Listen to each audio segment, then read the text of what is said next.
Magandang buhay, Localistas! Nagbabalik ulit si Kuya Ting para sa inyo ay magbigay ng konting tip sa pagluluto ng napakasarap na no-bake moist banana cake. Yay! Since nahinog na yung aming harvest ng bungulan variety ng saging last week, ay may sapat tayong ingredients for today's vlog. Madali lang gawin ang ating no-bake moist banana cake. Kailangan lang natin ng 200 grams all-purpose flour at atin pong salain tulad nito. Mainam po na salain ng flour para matanggal ang mga namumuong harina at para masala ang mga dumi dito.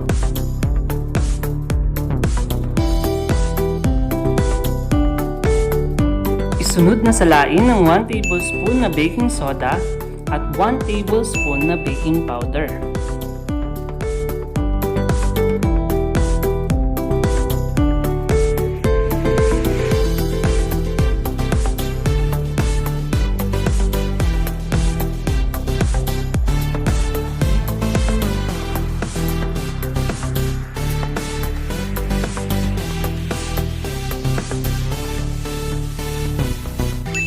Ibuhos ang 1 cup brown sugar at 1 sachet powder milk tulad niyan. Any milk brand po ay pwede pong gamitin. Okay, ibuhos lang po natin.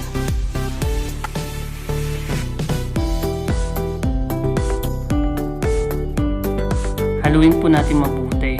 So, yan. Maglalagay din po tayo ng konting asin. Ang asin po ay magsisilbing neutralizer sa lasa ng ating banana cake. At haluin po natin ng mabuti. Sa separate bowl ay mag-mash tayo ng ating hinog na saging. Okay? Kailangan natin ng 5 saging sa recipe na ito. Sa recipe na ito ay gumamit tayo ng bungulan variety ng saging. Maaari po kayong gumamit ng lakatan, espanyola, murado, o ano pang klase ng saging. Maliban lang po sa saba. Kasi po ang saba ay may asim characteristic. So, po na pag nahinog na po yung saging na yan. Diba ayaw naman natin na maasim yung lasa ng ating banana cake. Kung mahilig po kayong kumain ng ginataan o bilo-bilo na may saging ay mapapansin ninyo na pagka naglagay kayo ng hinog na sabang saging ay may kaunting asim na lasa yung inyong ginataan. So yan po yung isang factor bakit hindi po advisable na gumamit po tayo ng sabang saging sa ating banana cake.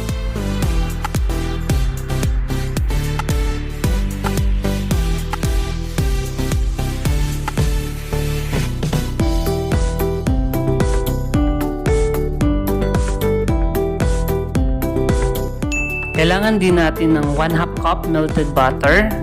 Tunawin natin ito sa paglagay sa mainit na tubig for 5 minutes or more para matunaw. Habang hinihintay natin yan na matunaw yung ating butter, ay mag-grease po tayo ng cooking oil sa ating mga molde na gagamitin sa pagluluto. Maaari po kayong gumamit ng brush kung meron po kayong brush na pang grease or cotton at isawsaw lang po ito sa inyong cooking oil at ipahid po sa inyong molde.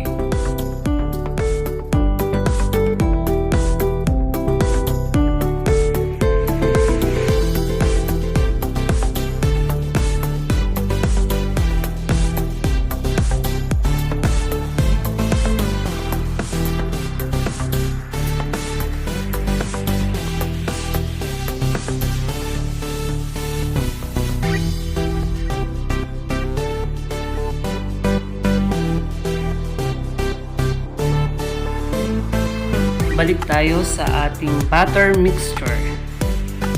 Okay, ihalo na natin ang 2 itlog. Okay. 2 itlog.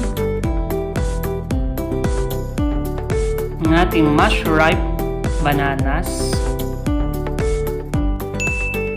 Ubusin po natin, sayang ang ating bananas.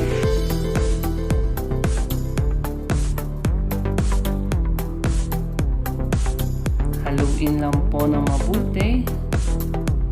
Ayan. At ang ating 1 cup of water. Yung water po natin ay dito sana natin tutunawin yung ating powdered milk. Kaso nga ay nauna na po natin nahalo. Nakalimutan ko po ihalo sa tubig. So ayan, dinagdag lang natin yung ating tubig sa ating butter. Optional po yan. Ilalagay pa ninyo yung 1 cup of water or hindi na. Sa case ko kasi ay mas ginusto ko na ilagay na lang yung tubig para maging super moist yung ating butter. Yan, ilagay na po yung butter at haluin po natin ng mabuti. Habang tayo ay naghahalo, ay magbibigay ako ng trivia about saging. Ang saging ay siksik sa vitamin ng potassium na kailangan ng ating katawan para maging maliksi at masigla. According to the hashtag na The Fact Site, ang saging daw ay scientifically na berry. Samantalang ang strawberry ay hindi. Diba? Nakakapaliw. Dahil ito ay sa kanilang klasifikasyon na ang berry daw ay dapat nagtataglay ng buto sa loob ng prutas at hindi sa labas. Now we know, balik na tayo sa ating butter. Haluin mabuti yung ating mixture at ibuhos po ito sa ating mga molde. Yung mga nilagyan natin ng cooking oil kanina, greenies natin. Mga localista, since hindi po ito oven-baked cake, ito po ay ating i-steam para maluto at gagamit po muli tayo ng aking rice cooker for steaming. Habang tayo ay nagtitimpla kanina, ay nagpakulo na tayo ng mainit na tubig. Yan po, at ilagay lang po natin yung ating molde sa ating kumukulong steamer. Lagyan po natin ng foil yung ating molde bago po natin isalang. Para di mapunta sa ating cake yung water vapor during steaming process. I-steam po natin ito sa loob ng 35 minutes.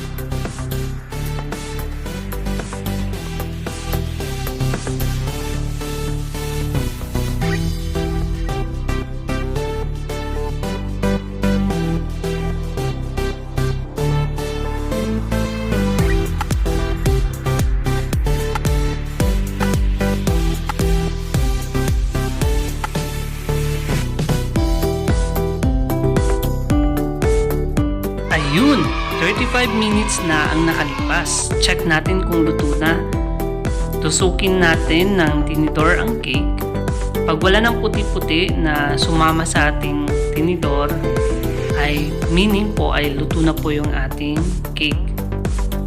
Yan, nakikita niyo po yan. So, malinis na po yung ating tinidor. So, wala ng puti-puti. At ready na pong kunin yung ating cake.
na ang ating super moist at masustansyang banana cake.